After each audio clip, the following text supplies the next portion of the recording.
Right now on Denver 7 News at 7 o'clock on Local 3, crowds are already gathering to cheer on their champions. It's the Avalanche Stanley Cup Victory Parade. We have team coverage as the team gets ready to parade through downtown Denver.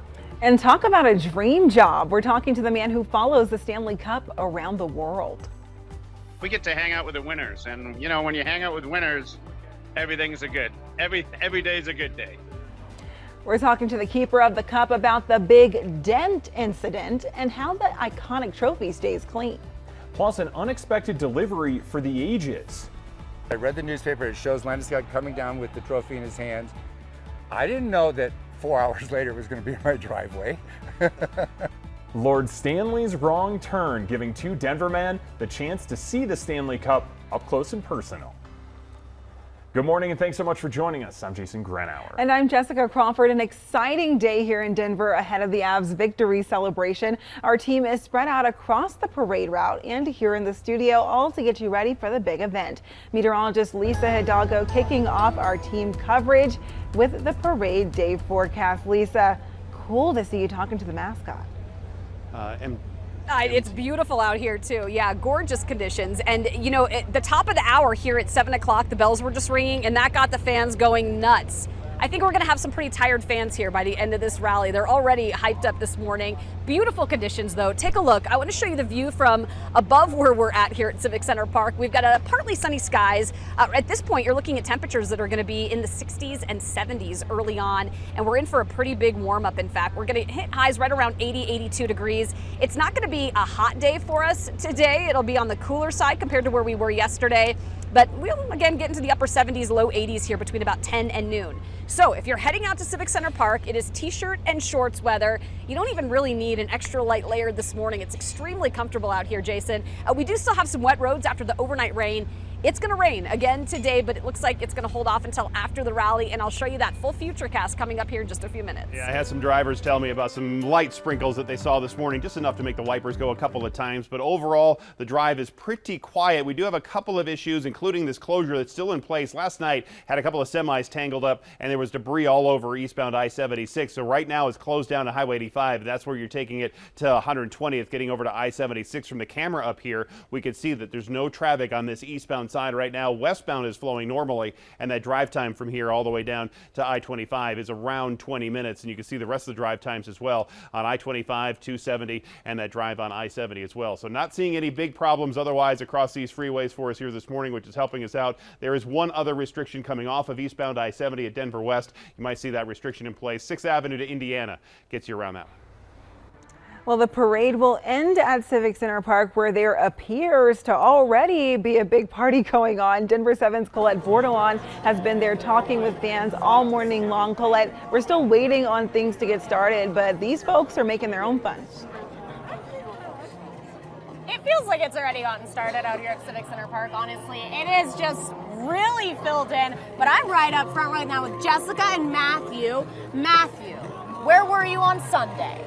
So, I was at home just after the Pikes Peak International Hill Climb watching the Avs win Game 6. And it's historic, like I was just saying off camera. You know, I'm the closest one to all four of us who's even close to them last time they won. 21 years ago. This is historic. So cool that you get to be up here and be up front for all this. It's historic for the fans. It's historic for several fire departments today, including the agency that my dad works for, CSFD Engine 1, and everybody. I'm proud to see South Metro in the parade as well, and everybody. This is historic. It's definitely historic, and you drove your kids up from Fountain last night from southern Colorado, actually farther south than Colorado Springs. Yeah. That's a haul, but why did you do it? Because it was so important to him. I don't have a car right now. My engine blew. I borrowed my husband's truck. And yes, we didn't get up here until about 9 o'clock, but it was because it was so important to him, we did it. And I'm glad we did, because making him happy because he's disabled is the number one thing in my heart. So I'm glad we did, though.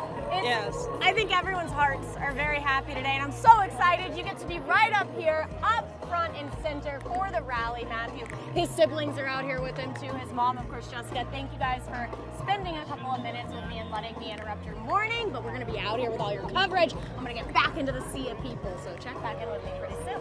Live in Denver, Club Portland, Denver 7. Colette, thank you. And for fans, the parade starts at Union Station, but the players will get on their floats at Ball Arena. Denver 7's Veronica Acosta continues our coverage with a preview. This is an exciting spot to be. This is where we're going to get our first look at some of those floats, the players themselves, and also some of those fire trucks that are all going to be taking part in that parade. And already this morning, we're starting to see the tiniest bit of activity here behind me. You can see some of those trucks out there with some employees. They look like they're starting to set up some exciting stuff, so we'll keep an eye on them out here. As far as that parade route goes, take a look at it on your screen right now. Like you mentioned, parade kicks off over at Union Station, and then it's going to make its way to the park. A really big celebration, something like what many of you probably saw back in 2001.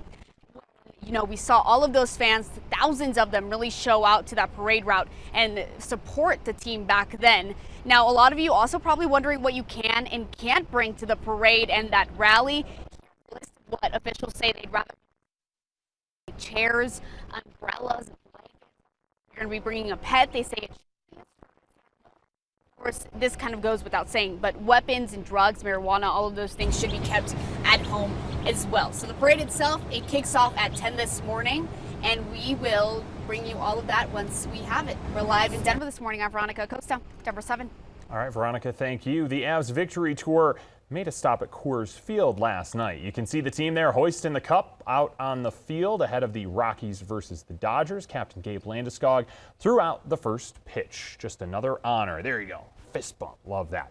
Now, one of the cool things for many fans today is going to be seeing the Stanley Cup in person. It will be on a fire truck during that parade. And you may remember, though, what happened to Lord Stanley's Cup on Sunday night. Oh, that was, oh no. Yeah, that was Nicolas Aube-Kubel skating in for the cup for the team picture when he dropped the cup on the ice and he dented it. I asked the keeper of the cup, Phil Pritchard, about the dent. He stopped, and whether he caught an edge on the blade. And for those of us that have all skated, if you catch an edge, you know what happens. And everybody saw it on TV. Stanley did get a little dent in it, but you know what? We came back to Tampa through the efforts of some of these Ball Arena staff, some of the people, the handy people that could help Mike and I. We managed to fix it. It looks great. Yeah, just a scratch. It's not like it's 130 years old or anything. Well, he says the dent is gone. Then I had to ask him another question. A lot of us here at Denver 7 are asking, and we have been asking, especially since the cup gets passed around so much. Take a listen. How often is the Stanley Cup cleaned? Well, you're asking the right guy here because we do it after every event, actually. And I mean, as you saw it on the ice on Sunday night in Tampa, it was gleaming. I mean, it's pure silver. It looks great. We like to keep it that way for every event. Well, there you have it. I'd still drink out of it. You've likely heard how every player gets a day with the cup. Well, Phil told me the Avs come from 6 or 7 countries, so the cup's going to be traveling a lot, all the way over to Europe and back. He also said the team gets the cup for about 100 days leading up to next season's home opener when they raise their championship banner. One more thing to look forward to. Now, we actually know the order of who is going to get the cup. The top 5, Captain Gabe Landeskog, followed by Eric Johnson, Andrew Cogliano, Nate McKinnon, and then Jack Johnson. Nazem Kadri, Andre Burakovsky, and Darcy Kemper then follow them all the way to the end of the list. That's number 29. That would be head coach Jared Bednar. A Stanley Cup win is bringing an avalanche of business to downtown. We're taking a closer look at the economic impact. And these two Avs fans haven't slept, and not just because of the Stanley Cup win. Their little bundle of joy who's now tied to the team's victory.